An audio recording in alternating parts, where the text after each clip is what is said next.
E aí pessoal, bom dia, bom dia, bom dia. Sejam bem-vindos a Dois Dedos de Prosa com a Literatura.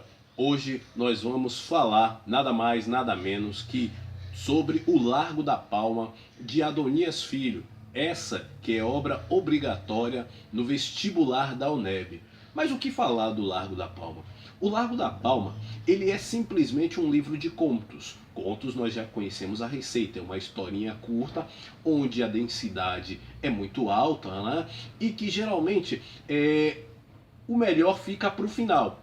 O autor ele vai te levando nessa história, vai te carregando como o fluxo de um rio até o final, para você ficar preso na história. No Largo da Palma, eu tenho 6 historinhas, como já foi dito. Tenho 6 contos, tá? Eu tenho a Moça dos Pãezinhos de Queijo, eu tenho Um Largo de Branco e eu tenho também Um Avô Muito Velho. Nessa primeira parte. Na minha segunda parte, eu já tenho aí agora, eu tenho Um Corpo Sem Nome, tenho Os Enforcados e tenho também A Pedra. Mas vamos começar com os 3 primeiros.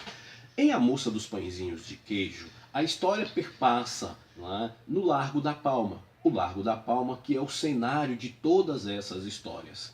Onde a Célia, né, que trabalha numa espécie de padaria, e o cheirinho dos pãezinhos de queijos, eles simplesmente ecoam, né, ecoam por todo o Largo da Palma. E existe também o Gustavo, que é um menino que não fala e que se apaixona pela Célia.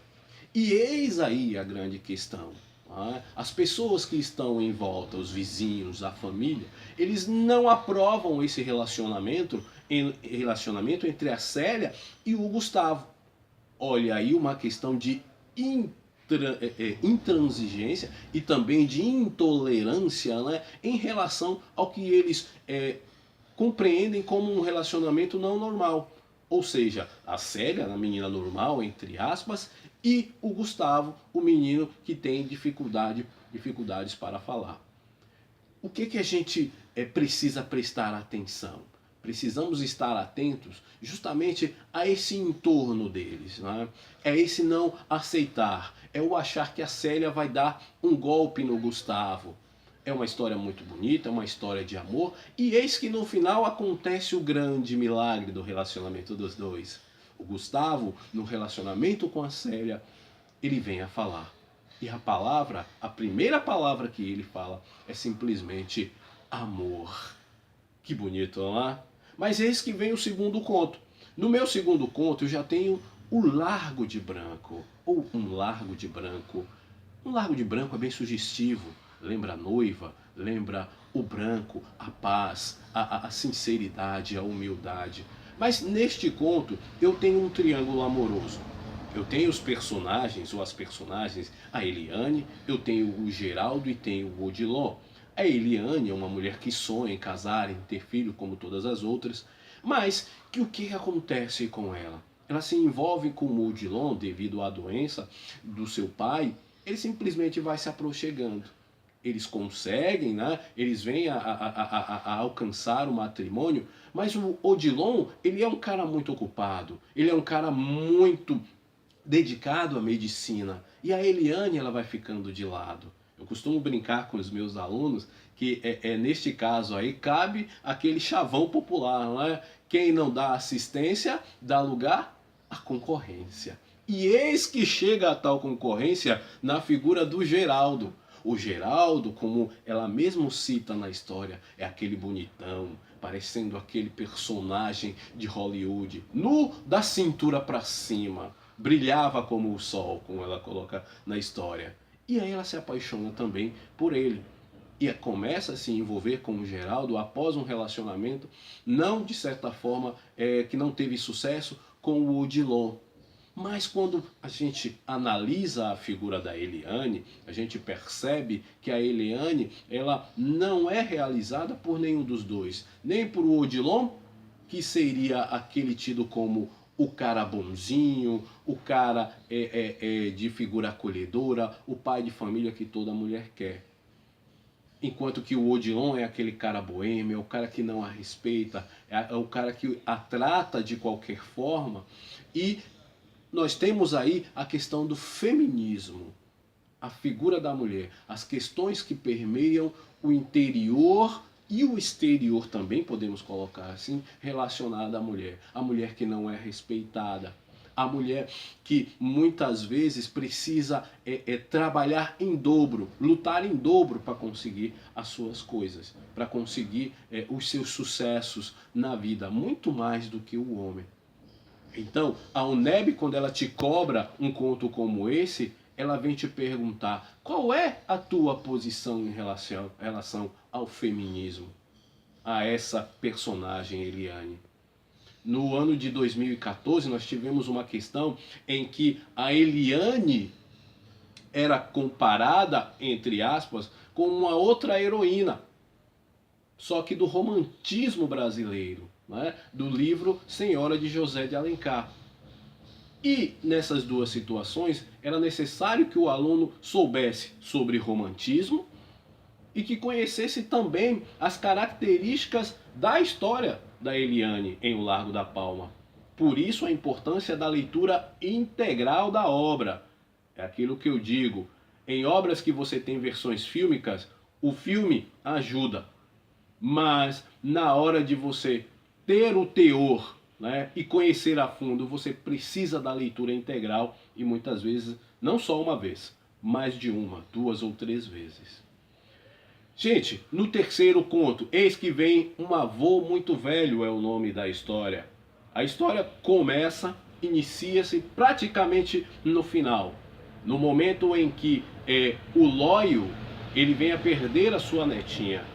Mas como vamos compreender?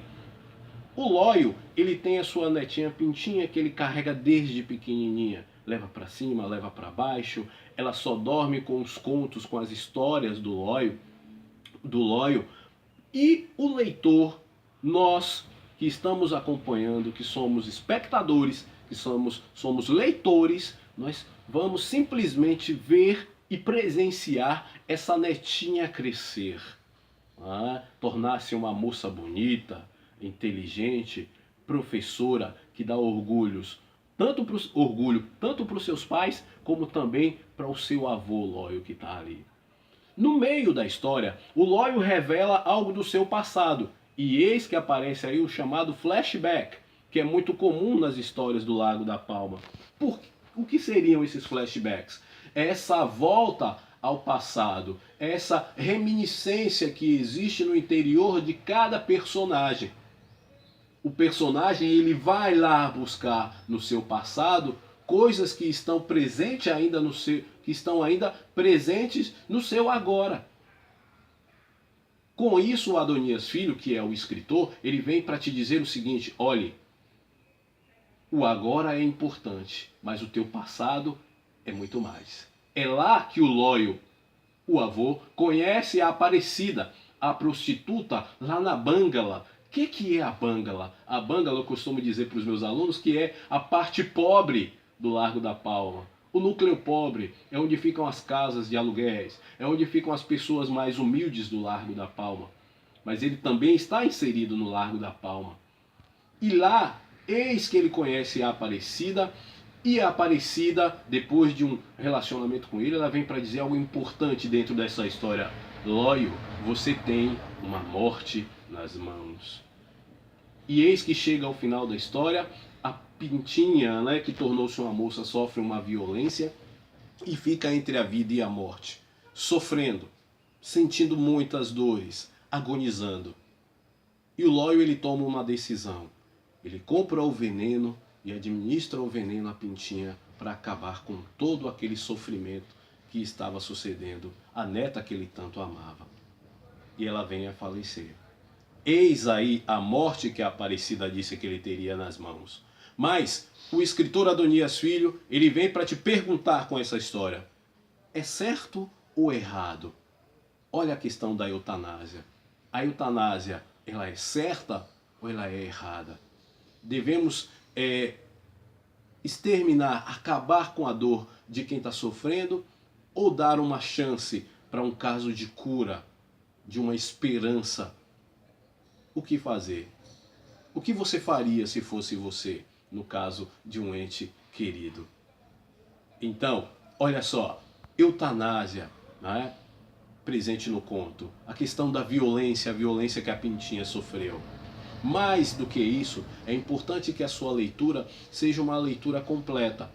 Nós falamos dos 3 primeiros contos, né? Uma moça dos pãezinhos de queijo, onde nós temos a questão da inteligência. Em Um Largo de Branco eu tenho a questão feminista, né? O feminismo muito presente. E no terceiro eu tenho a questão da eutanásia e da violência, né? A violência urbana, a violência social. Então, nós que vamos fazer a prova da UNEB, é importante estarmos atentos sobre isso. Gente, esse foi os dois dedinhos de prosa sobre literatura. Espero que tenham gostado, né? E até a próxima. Obrigadão.